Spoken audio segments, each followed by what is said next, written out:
Welcome back to AI Short Stories Movie Recap. Today, I'll tell you about a drama action movie titled The Villagers. Now, sit back and enjoy the movie. The film begins with a student named Soo-yeon walking alone on a bridge in the middle of the night. She nervously gets into a car, and it drives off to an unknown location.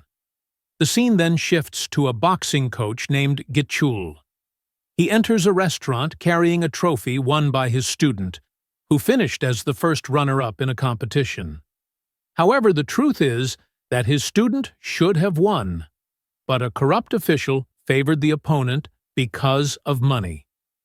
Gi-chul gets angry because he refuses to let his students be cheated. When the official argues with him, Gi-chul punches him and knocks him out with a single punch. Unfortunately, the man turns out to be the vice president of the Boxing Association, and as a result, Gi-chul loses his boxing coach license. His sister worries about him because this isn't the first time he has been removed from an organization. A few months later, Gi-chul finds a job as a gym teacher at a high school. On his way to the town, his car's tire suddenly bursts. While waiting for a tow truck, he notices a missing person poster featuring Soo-yeon, the girl from the beginning of the movie. When he arrives in town, he sees a group of students bullying a girl named Yoo-jin, who is Soo-yeon's best friend. Gi-chul tries to stop them, but the bullies warn him not to interfere. Later, Gi-chul is approached by his former student, Dong-seok, who takes him on a tour around town. Yoo-jin visits Soo-yeon's grandmother to check on her. The old woman is extremely worried about her missing granddaughter. They are the only ones actively searching for Soo-yeon since the police don't seem to care about the case. Inside Soo-yeon's room, Yoo-jin remembers their happy moments together. Then, she suddenly recalls that Soo-yeon used to work at a club. Determined to find answers, she decides to go there and investigate. The next day is Gi-chul's first day at work. His superior introduces him to his colleagues and assigns him to sit next to Ji-sung, the art teacher. Aside from being the gym teacher, he is also appointed as the student dean. His first task is to collect unpaid tuition fees from students. However, when he tries to collect the money, no student listens to him. Outside, he sees Yoo-jin, but she also refuses to pay. Moments later, he notices her sneaking out of the school by climbing over the fence. He tries to follow her into town, but he gets distracted by a claw machine. He gets excited when he wins a stuffed toy. Meanwhile, Yoo-jin sees a political campaign by a man named Mr. Kim, who is also the principal of her school. What most people don't know is that he is a corrupt official and a terrible person. Yoo-jin finally finds the club where Soo-yeon used to work. She asks around if anyone has seen Soo-yeon, but she doesn't get a clear answer. The club manager gets angry at her, but luckily, Gi-chul arrives just in time to save her from the men. He warns her to stop interfering in the case since the police are already handling it. On her way home, Yoo-jin is followed by a man who tries to kidnap her. Meanwhile, Gi-chul realizes that Yoo-jin left her phone behind, so he goes back to return it to her. While on the road, he spots the kidnapper, who quickly runs away before Gi-chul can catch him. Gi-chul takes Yoo-jin to the hospital and reports the incident to the police. However, when the police chief learns that Yoo-jin is Soo-yeon's friend, he immediately dismisses the case, as if he is hiding something about Soo-yeon's disappearance. After that, Gi-chul spoke with his police friend about Soo-yeon's case and discovered that the police had never officially filed it. They assumed that Soo-yeon had simply left for another city to escape her responsibilities. But Gi-chul knew this wasn't true, so he made it his mission to investigate the case in his own way. He went to Soo-yeon's house and met her grandmother. He encouraged her to file an official complaint, so the police would be forced to start an investigation. His plan worked, and Dong-seok filed the case on their behalf. Gi-chul also started investigating at the school. One of the teachers told him that Soo-yeon was the laziest student and was always absent. The teacher warned him not to get involved in the case for his own safety. Yoo-jin overheard their conversation and explained to Gi-chul that all the teachers were lying to cover up the real reason behind Soo-yeon's disappearance. Later, Gi-chul caught a group of students smoking in the school bathroom, While searching for their cigarettes, he found a hidden camera inside the bathroom. He immediately went to the principal to report it, but the principal cut him off and told him to stay out of Soo-yeon's case. Frustrated, Gi-chul decided not to mention the camera. Instead, he checked the footage on his computer. He discovered that the camera had been set up by Ji-sung, the art teacher who sat next to him at work. Gi-chul rushed to confront him, but Ji-sung was nowhere to be found. Seizing an opportunity, Gi-chul opened Ji-sung's laptop and was shocked to see message exchanges between Ji-sung and Soo-yeon. On the night Soo-yeon disappeared, she had texted Ji-sung asking him to pick her up at the bridge. This proved that Ji-sung knew something about her disappearance.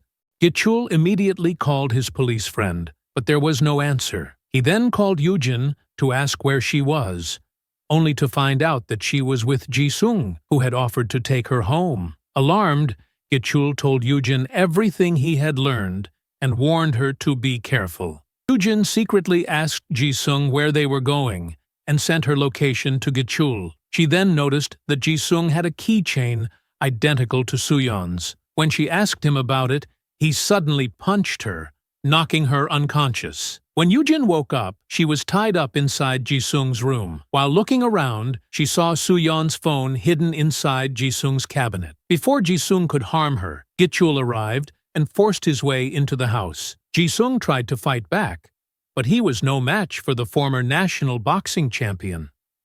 Gi-chul knocked him out with a punch and tied his hands. Ji-sung begged him not to report him to the police, fearing he would lose his job. But Gi-chul didn't care. Gi-chul demanded to know what happened to Soo-yeon. Ji-sung denied any involvement in her disappearance. He claimed that Soo-yeon had called him to pick her up from the club. While driving her, he received a call from someone instructing him to drop her off at a gas station.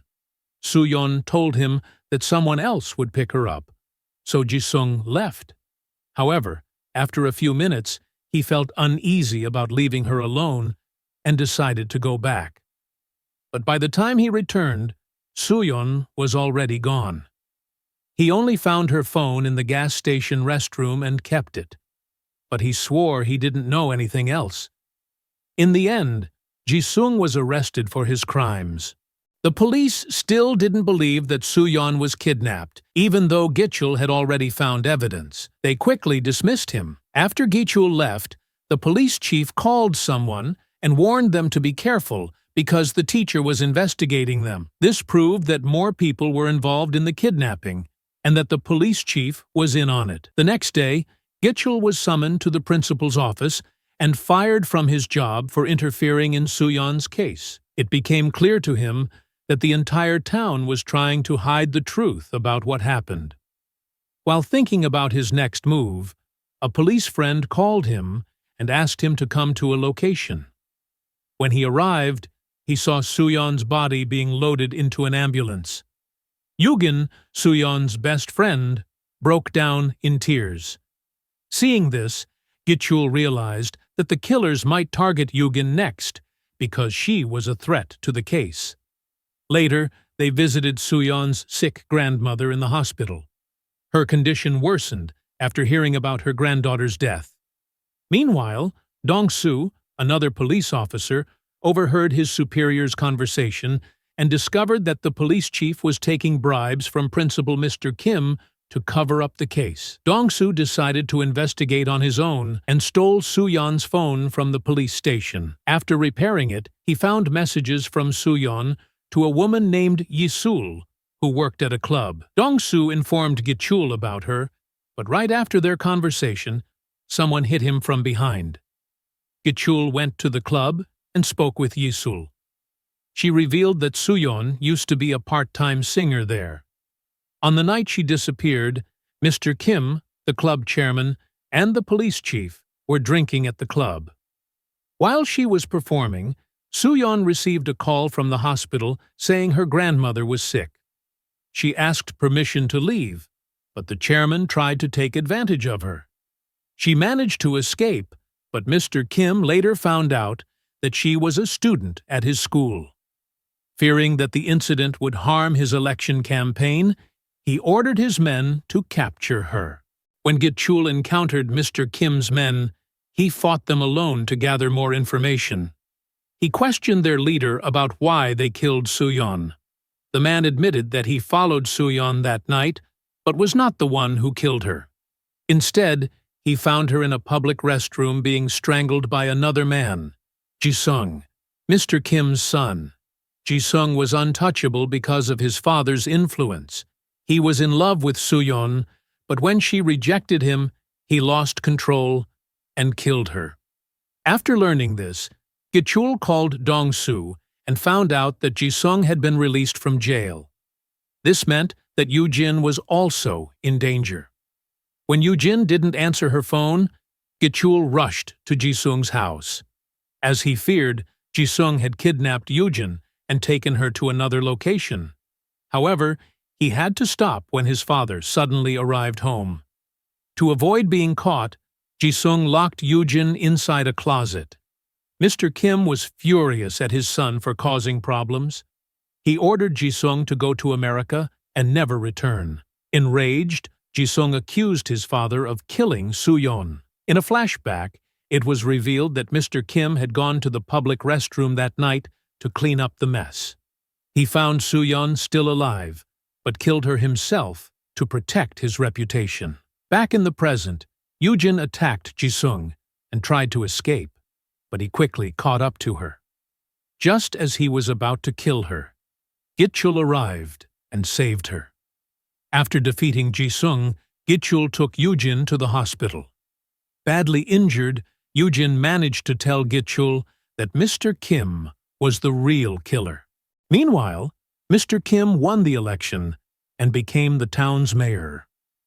Watching the news, Gi-chul was filled with rage. He drove onto the highway and crashed into Mr. Kim's car. After knocking out the driver, he approached the politician, who was now terrified. Mr. Kim tried to intimidate him, saying he was the mayor, but Gi-chul didn't care. He smashed the car's window. In the end, the police arrived and arrested Mr. Kim for Soo-yeon's murder, thanks to Dong-seok's help. The next day, the truth about Mr. Kim and his accomplices made the news, and his election win was declared invalid. In the final scene, Gi-chul visited Yoo-jin in the hospital and left her a stuffed toy he had won from a claw machine. He then moved to another city, hoping for a fresh start. Thank you for watching, and don't forget to like, share, and subscribe to this channel.